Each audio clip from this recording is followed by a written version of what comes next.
Rabbi Mizrachi told us that in Hebrew the word Alma does not mean virgin and that the proper word for virgin in Hebrew is Betula. Therefore Mary or Mariam is not a virgin. Rabbi told us that Alma is maiden.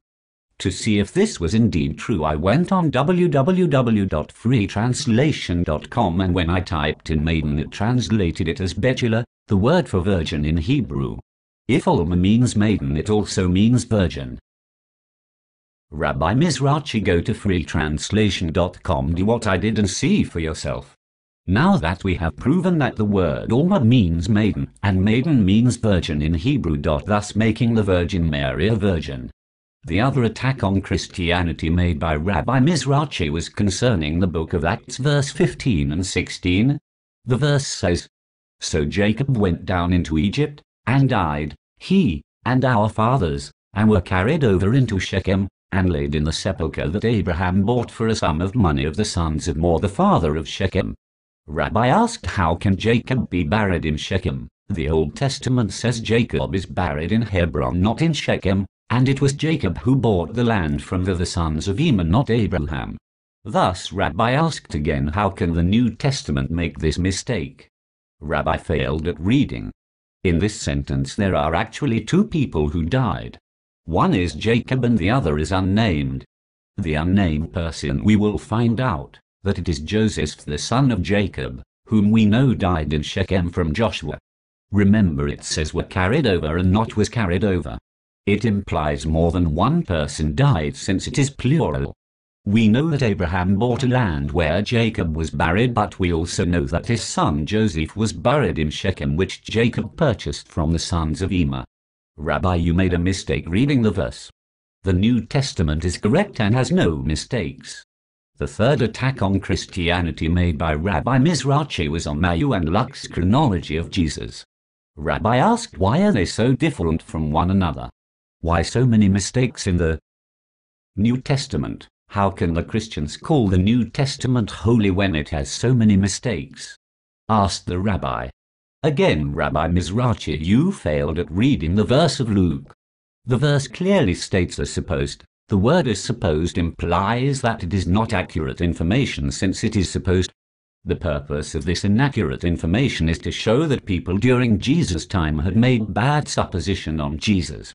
So it is not a mistake made by Luke, who is simply reporting the event. Therefore we still see that the New Testament is holy and mistake-free. All the mistakes found so far, Rabbi, are coming from you. The fourth attack on Christianity made by Rabbi Mizrachi is on the book of Acts 7 verse 14, which reads, "Then sent Joseph, and called his father Jacob to him, and all his kindred, 70 souls." 70 means 75.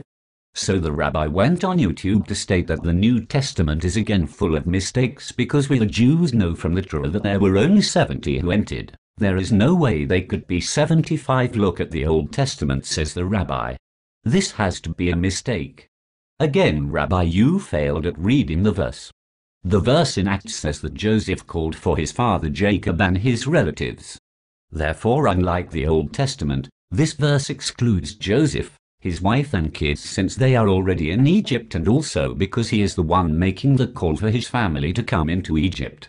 Thus 75 is the sum of Jacob, his 11 sons, Dinah the daughter, the grandchildren of Jacob and great-grandchildren. So actually here, Rabbi, you failed at mathematics, reading and comprehending the verse. Not to be rude to you, Rabbi, but so far you failed at Hebrew, reading, mathematics, and no real knowledge of the Bible. I might also add that before you go in public and bash a religion, do your homework. Please look at the calculations I have posted for you on YouTube. Pure apps even freeze the screen to see for yourself that it is indeed 75 who entered Egypt.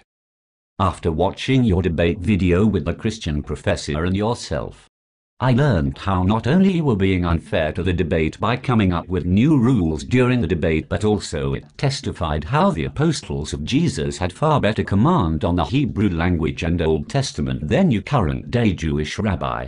If Jews today are having this much trouble to prove that Christianity is foolish and false and failed, this means that Christianity is the only way to heaven, because it holds the truth and speaks the truth at all times.